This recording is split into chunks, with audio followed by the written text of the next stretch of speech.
एक बयानिया जो तहरीक इंसाफ का सबसे पॉपुलर, अगर मैं कहूँ 2013 के इलेक्शन में नए चेहरों का बयानिया था कि नई पॉलिटिकल क्लास आएगी दो पार्टियों के अलावा, और उसके बाद में हमने देखा परवेज़ इलाही साहब पार्टी के सदर भी बन गए।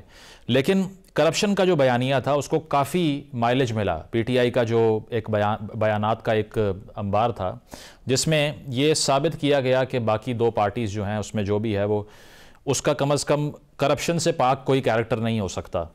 अब आपको लगता है कि जिस बुनियाद पे बाकी पार्टीज़ के ऊपर एक्यूजेशन लगती रही या लीडरान के ऊपर लगती रही कि कन्विक्टेड करप्शन के केसेस इन पे साबित हो चुके हैं, अब वही वो जो अंग्रेज़ी में कहते हैं you live by the gun you die by the gun, तो जो हथियार वहाँ इस्तेमाल हो रहा था अब उसी का शिकार हो गई पीटीआई, और किस तरह से इससे आगे बढ़ेगी? अब देखिए, मेरे ख्याल में ये दावा तो खैर पीटीआई का था कि इमरान खान क्वेश्चनेबल नहीं है।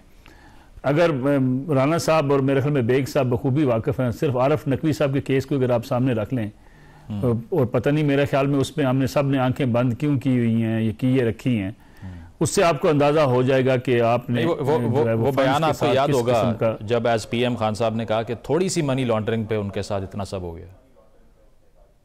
आप देखें ना, यानी इसके बावजूद भी अगर हम जो है आंखें बंद कर लें तो खैर अलग बात है।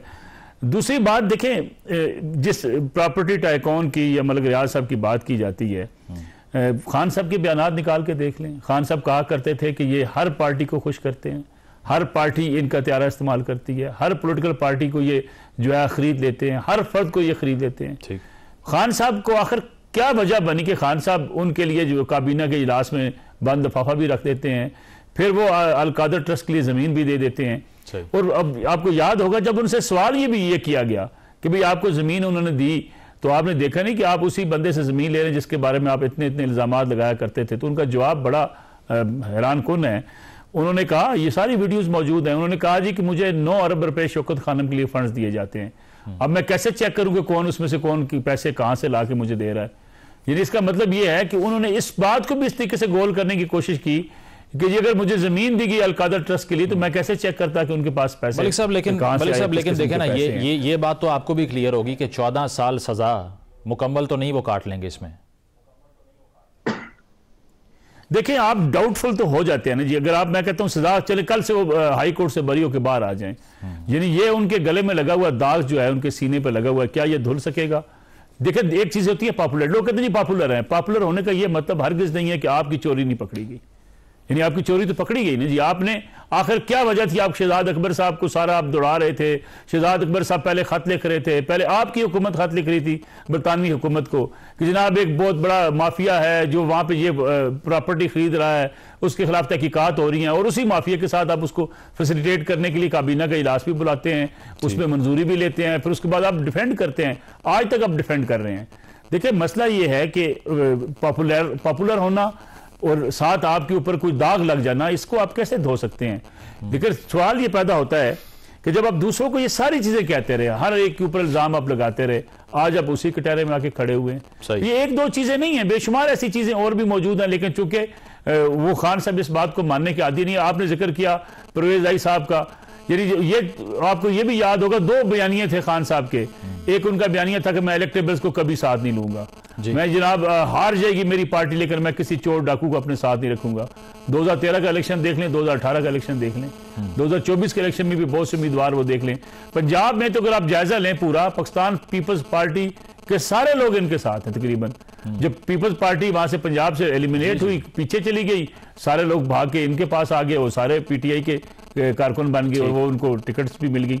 दूसरा बयानिया था बल्दियाती इलेक्शन का कि जी बल्दियाती निजाम को मजबूत करेंगे, फंड्स एमएनए से निकाल के, एमपीए से निकाल के हम बल्दियाती इदारों को देंगे और ये मैं सारे काम खत्म कर दूंगा। पंजाब में एक एग्जीक्यूटिव ऑर्डर के जरिए उन्होंने अपने मुखालिफ बल्दियाती इदारों को तोड़ दिया, पंजाब में इलेक्शन नहीं होने दिए। यानी कोई एक क्वेश्चन हो तो हम उसमें बात करें ना, हर चीज पे उन्होंने यू टर्न लिया, हर उस दावे से वो पीछे हटे जिसको दावा किया करते थे। ये आप इस्लामाबाद में पीएम हाउस में यूनिवर्सिटी राना साहब ने देखनी थी, वो राना साहब ना देख पाए कि यूनिवर्सिटी बनी थी, गवर्नर हाउस की दीवारें, बल्कि मुझे उनका आज तक वो एक बयान याद है, मीडिया से बातचीत, उन्होंने कहा था जिस दिन हम प्राइम मिनिस्टर मैं बनूंगा उसी दिन बिल्डोजर लेके हम गवर्नर हाउस के बाहर खड़े होंगे, दीवारें गिरा देंगे।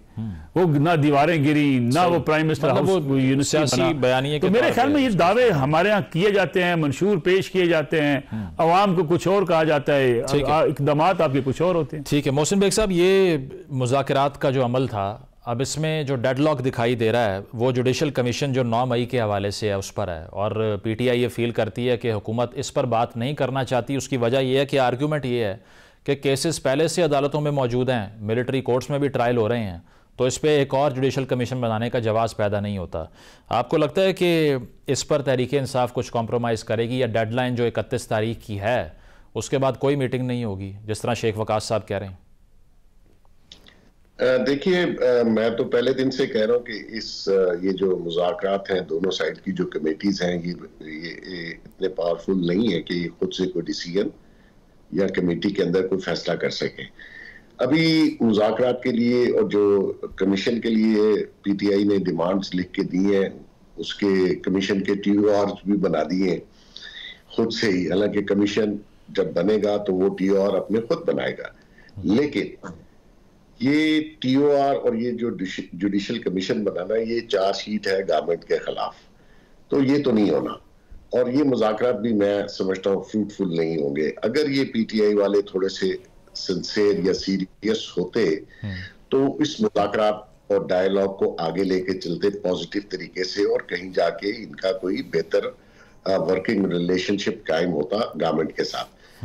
क्योंकि पीछे से हैंडलर्स ये इनको बता रहे हैं, आपने बिल्कुल ठीक कहा, कई केसों के फैसले हो चुके हैं, और ये जो खान साहब या पीटीआई के फॉलोअर्स हैं, ये कल्ट का जो एक ऐसा माइंडसेट बन गया है, किसी हकीकत को तस्लीम करने के लिए तैयार नहीं है। सही। और जो इनका बानी लीडर है वो तो मुंह पे झूठ बोलता है और आधे घंटे बाद बदल जाता है, और कोई शर्मिंदगी भी नहीं है। वो अंग्रेजी की एक सेइंग है कि if you lose money you lose nothing, if you lose character you lose everything. इसका कोई कैरेक्टर नहीं है। तो उसको लोग अगर लीडर मान लें, और माने जा रहे हैं, जो कि हर आते वक्त और दिन के साथ अपनी स्टेटमेंट बदल ले, तो आप बताइए ये मुज़ाकरात, ये कमेटियां, इसका कोई फ्रूटफुल रिजल्ट बदल सकता है? मैं नहीं समझता। मतलब आपको लगता है कंक्लूजन की तरफ ये नहीं जाएगा? प्रोग्राम में एक ब्रेक शामिल करेंगे, ब्रेक के बाद वापस आते हैं। Stay with us.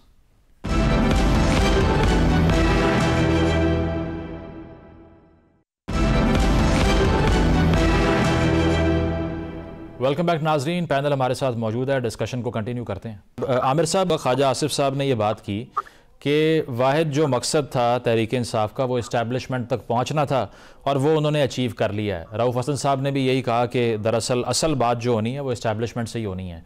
Khwaja Asif साहब का ये जो बयान है, ये क्या सिग्निफाई कर रहा है कि डील करने की बात जो पीटीआई जिसको डिनाई करती रही है, उस पर कोई बैकडोर राब्ता हो रहा है?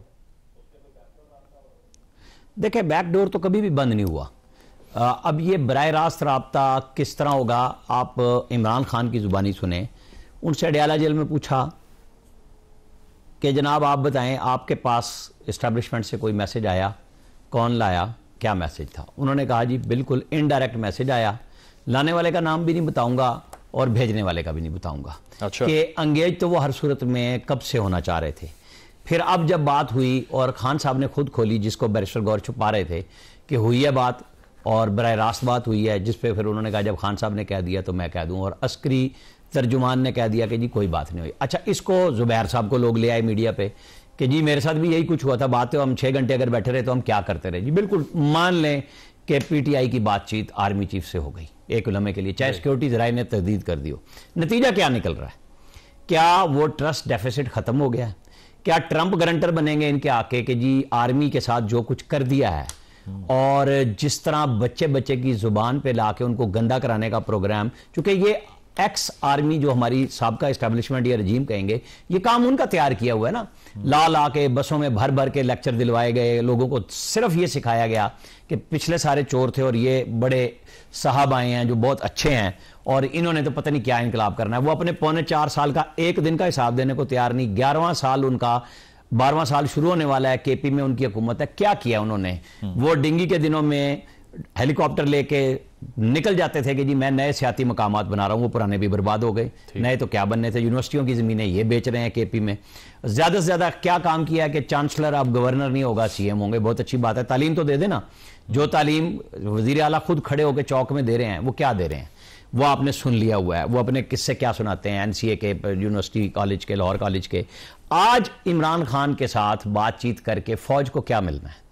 मुझे तो सिर्फ इसका रिजल्ट चाहिए कि वो तो चाह रहे हैं कि मेरे साथ फौज करे वो काम जो मेरे साथ बाजवा साहब कर रहे थे, जो जनरल पाशा कर रहे थे, जो जनरल जितने भी बीच में आए सारे मेरे साथ चलते रहे और मुझे लाडला बच्चा बना के रखा, वही कर लो। अब ये तो इदारे ने एक फैसला किया था ना, जिसकी प्रेस कॉन्फ्रेंस आगे DGISPR और DGISI ने की और बताया कि हमने एक फैसला किया है। उस फैसले के बाद जो सहूलतकारी खुद जनरल बाजवा करते रहे इमरान खान के साथ, जिसमें आमिर साहब शॉर्टली जो फैसल वाडा साहब कह रहे हैं कि अगर खान साहब का मिलिट्री ट्रायल भी होता है तो मेरे लिए कम से कम हैरत की बात नहीं होगी, ये अब भी ऑन द कार्ड्स है। देखिए मैं आपको बताऊं, मिलिट्री हो ना हो, इस वक्त तक मेरी इतला के मुताबिक उनका सौदा नहीं बन रहा। अच्छा। ट्रस्ट नहीं हो रहा किसी तरह से भी। और मैं आपको एक छोटी सी बात बता दूं, ये जो आजकल अलायंस बन रहा है ना, घरों घरों में जाके वहां हर बंदा पूछता है इमरान खान कितने दिन खड़े रहेंगे। इसकी मिसाल सिर्फ इस तरह है कि जब PDM बना तो जरदारी साहब और नवाज शरीफ दोनों ने मौलाना फजलुर रहमान को इमाम बनाया और खड़ा कर दिया कि हम साथ खड़े हैं आपके, और अपने मकासद हासिल किए। यहां घरों में जाके ऐलान प्रेस कॉन्फ्रेंस के बावजूद वो सवाल ये होता है कि इमरान खान कितने दिन से इस अलायंस को जिसको आप अनाउंस करना चाह रहे हैं खड़ा होगा। ये है ट्रस्ट डेफिसिट आपस में भी, मिलिट्री तो बहुत दूर की बात है। सही। मलिक साहब, अगर हम शहबाज शरीफ साहब की पोजीशन पर आकर सोचें तो एक ऐसी सियासी जमात जिसने अपना पॉलिटिकल कैपिटल भी लूज़ कर दिया, ये भी कह दिया कि सियासत नहीं रियासत बचानी है। अच्छा, वोट ऑफ नो कॉन्फिडेंस के बाद इलेक्शन में ना जाकर भी अपने आप को डैमेज कर लिया, पंजाब में भी खासा नुकसान उठाया सिर्फ इसलिए, और उस स्टेज पे हुकूमत ली जब बातें हो रही थी कि डिफ़ॉल्ट हो जाएगा इकॉनमी में। तो अगर शहबाज शरीफ साहब की पोजीशन पे जाकर ये सोचें कि PTI की अगर कोई अंडरस्टैंडिंग हो जाती है पावरफुल कॉरिडोर से, वो क्या फील कर रहे होंगे कि हमने तो सब लूज कर दिया और अब जो इक़्तिदार मिला था वो भी जा रहा है। देखिए मुजम्मिल साहब, पहली बात तो यह है कि मैं राना साहब की इस बात से इत्तेफाक करता हूं कि अगर कोई ये समझे कि आज के दिन तक खान साहब के लिए कोई सॉफ्ट कॉर्नर पैदा हो चुका है कि वो दोबारा से वही बाजवा साहब वाली मोहब्बतें उनको मिल जाएंगी, तो उसका तो इम्कान आज के दिन तक कोई नज़र नहीं आता। ठीक, उसकी एक बुनियादी वजह यह है कि PTI ने एक ऐसी कंपेन की है और वो अब भी जारी है। या तो PTI उस कंपेन से पीछे हट चुकी होती कि उसने पूरी कोशिश की कि फौज को और PTI के जो हामी हैं उनको आमने सामने ला खड़ा किया जाए, और उसकी कंपेन आज PTI रोकना भी चाहे तो उसके बस में नहीं रहा, क्योंकि सोशल मीडिया पे आपको पता है पाकिस्तान के अंदर सियासत मकबूल होती है एंटी इस्टेब्लिशमेंट बयानिए के साथ। इस एंटी इस्टेब्लिशमेंट बयानिए को बना के उन्होंने पॉपुलैरिटी हासिल की है, वो इससे पीछे भी नहीं हटना चाहते और इस्टेब्लिशमेंट से माफी भी मांगना चाहते हैं। और मुझे लगता नहीं है कि अब ये माफी इस तरीके से होगी कि उनको दोबारा से वही सपोर्ट मिले और दोबारा से वही एक पेज हो और इमरान खान साहब उसी कंधे पे बैठ के दोबारा इख्तिदार में आ जाए। इसलिए मेरे ख्याल में ये हालात बड़े अब मुश्किल हैं और इस्टेब्लिशमेंट कभी किसी सूरत भी इस बात पे यकीन नहीं करेगी कि PTI जो है ये फौज के खिलाफ कंपेन जो है बंद कर देगी। अब देखिए आज के दिन तक वो लोग जो बाहर से बैठे हुए, मुल्क से बाहर बैठे हैं, जो एंटी फौज बयानियां बना रहे हैं या एंटी स्टेट बयानियां बना रहे हैं, बारहा फवाद चौधरी साहब ने जाके इमरान खान साहब से कहा था कि हमें एक वाज़े तौर पे ऐलान कर देना चाहिए कि हमारा उनसे कोई वास्ता नहीं है, और ये प्रॉपर अपने PTI के फोरम से और ट्विटर से, खान साहब के ट्विटर से हैंडल से ये ऐलान करना चाहिए। खान साहब ने इस बात को तस्लीम नहीं किया।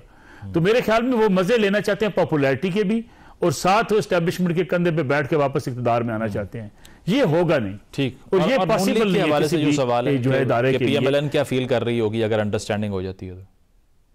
मेरे ख्याल में PMLN कंफर्ट है। PMLN को अभी कोई इस बात का डर नहीं है, क्योंकि इमरान खान साहब के लिए सॉफ्ट कॉर्नर नहीं है तो PMLN के लिए रास्ते साफ हैं।